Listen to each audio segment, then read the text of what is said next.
Hi there, welcome again to my YouTube channel. My name is Wendy Malinda and I'm a certified step family coach with Living in Step Africa. First of all, I just want to thank you for your viewership, for liking our Facebook page and for subscribing to our YouTube channel and for all the valuable feedback that you provide us. We're really appreciative for that. Today we're going to talk about children and how separation, divorce and getting into a new step family affects them. Whenever a couple separates or goes through a divorce, the children are the ones who get caught up in the middle. And most times their needs, especially from an emotional perspective, are sidelined and no one takes the time to chat with them and understand how they're feeling about the whole situation. So they tend to be a little bit ignored during this whole process, and it gets even worse should the parents now get new partners and the child gets into a step family. So today we are going to go through that. I'm going to take you through the kind of emotional needs that your children might have during this time and how you can fulfill these needs in order for them to continue growing and thriving with the love of both parents and whichever new parents that might be introduced to them in the future.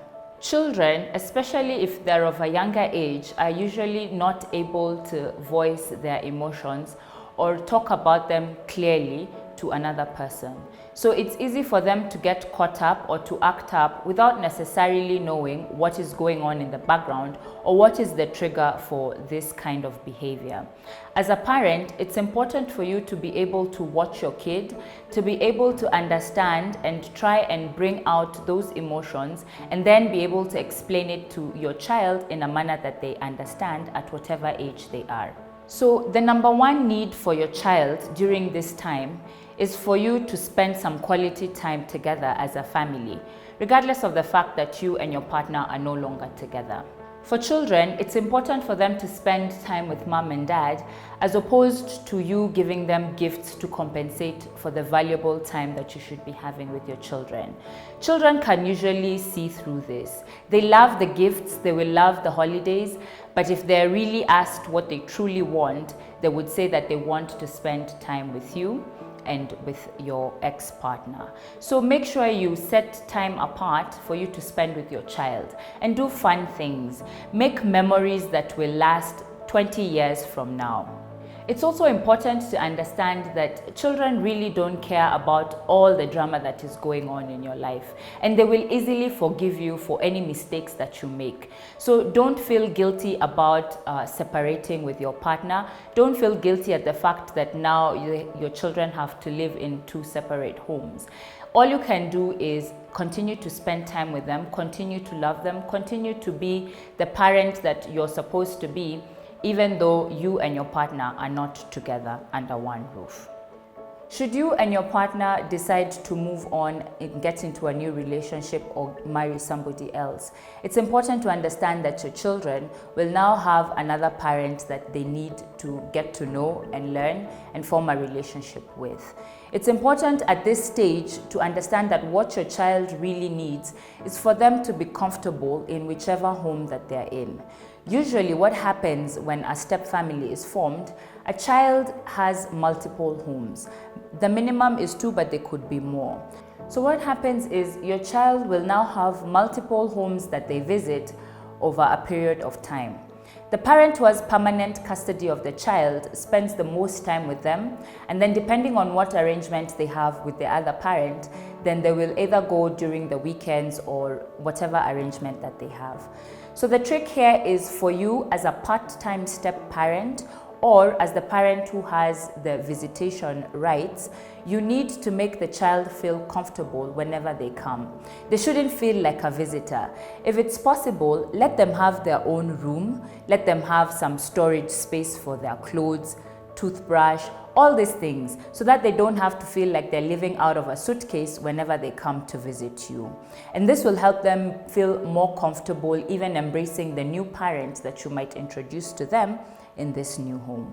Your child also wants to be able to spend time and to love both parents without feeling guilty. It's very common for parents to put their children in this position without necessarily knowing that they're doing it. Making your child feel guilty by spending time with the other parent only makes them draw much closer to the other parent and forms some form of resistance towards you as the one who is blocking that relationship with this other parent. Some parents intentionally sabotage visits to the other home by the children. Whenever there's a visit that comes up and you know very well you're supposed to be dropping off your child to visit with the other parent in the other home, something always comes up, something more important, and all of a sudden you're not able to make it. This usually tends to weigh heavily on the child because they do want to spend time with their other parent. And then it also causes the other parent to be very concerned, very agitated and angry at the fact that you're not willing to participate in this co-parenting model. So it's important for you to let go of such pettiness and just allow the kids to spend time with the other parent. Make sure that you and your partner get on the same page when it comes to co-parenting, because your child needs you both as mom and dad in his life. Your child also needs for you to give them the time, freedom, and permission to love all the parents in their life, whether they are the biological parents or the step-parents. Children are actually able to love more than one parent, contrary to what most biological parents believe. So help them develop this relationship with their step-parents, help them to nurture this relationship and bond, because it will help them become more well-rounded and help them appreciate all the parents in their life. You can help your child to do this by allowing them to visit the other home frequently, allowing them to spend time with their biological parent as well as their step-parent. Don't badmouth the other parents, don't sabotage the visits to the other home. This helps your child get out of that tug of war that they feel that they're in and the need for them to pick sides. In step families, especially at the beginning, before everyone gets to know each other, there's usually a lot of negativity going around. You might not like your ex-partner's new partner, you might not like the new home, you might not like your new situation, just the fact that you are divorced or separated. It takes a lot of time to heal the wounds that come from this process. So it's important for you to shield your children from the negativity of this entire process. If you have to criticize the other parent, be it a biological or a step-parent, make sure to do it away from the kids. They should not be party to any conflict that you have with each other. Resolve these issues behind closed doors and let the children be. So I hope this video has given you a few things for you to think about when it comes to how your children are adjusting to your new step-family life.